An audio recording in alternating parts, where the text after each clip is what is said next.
Just updated this 2 days ago on the CDC website. I'm sorry, I'm 2 days behind on this, but that's pretty good when this is not covered by mainstream media whatsoever, and this is not common knowledge. And I get called a conspiracy theorist, and I get labeled all sorts of horrible stuff. And I was just like, hey, I don't believe that.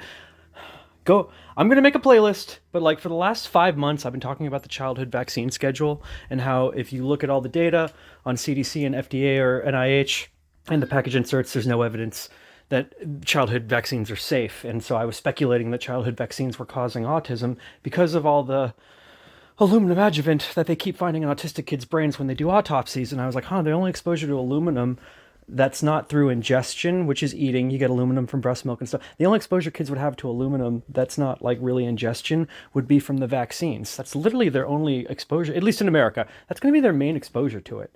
So it was like, if they keep finding aluminum on the brains of autopsied autistic kids who die, where is this aluminum coming from? And then it becomes, then that's how I got down the rabbit hole of, it's the childhood vaccine schedule. And that's when you find out there's no double-blind placebo control groups. And I gotta calm down. I never thought this would happen. I never thought this day would come. I thought they were just, like, I never thought this would come. I'm sorry. I gotta calm down. About common vaccine safety questions and concern. This was updated. Okay, hang on. Autism. Okay. For everyone, November 19th, 2025. They just updated this. This is the real deal. The claim vaccines do not cause autism is not an evidence-based claim because studies have not ruled out the possibility that infant vaccines cause autism. This is what I've been saying for the last 6 months. And I got friends that are all having babies, and I'm just like, hey man, I'm pretty sure that the Hep B vaccine gave, my kid, my eldest, autism, and then I think the boosters he had a major regression with speech right after getting okay, I gotta calm down. I gotta breathe. I gotta calm down. The point is that I am right. What I've been saying for the actually, okay. I am right. The vaccines are not proven safe at all. It's just faith that people there's no evidence. There's no evidence that the childhood vaccines are keeping kids healthy, preventing them from getting diseases.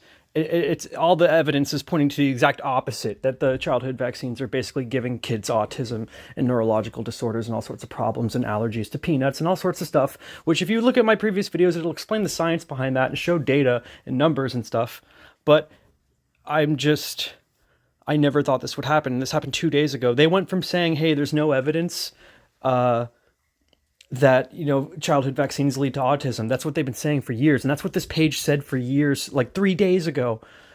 And which was true. I was making the argument that, the reason why there's no evidence is because there's been no studies. And I've been saying that for months. And now they finally admit it. Like, the claim vaccines do not cause autism is not an evidence-based claim. Like, oh my God, I will put a link to this page. And I will put a link to this page in the video. And I'm just shocked. I'm not shocked. I mean, I knew this was going to happen. It's a lot to take in. It's a lot to take in when your conspiracy theory, it's not even a conspiracy theory. It was just data based. It was just fact and data based. I had some leftists arguing with me yesterday about this. And that was the video I do not enjoy. Leftist was literally about me arguing with him about the frickin' vaccines. And now I'm like, oh my goodness, dude. I gotta calm down.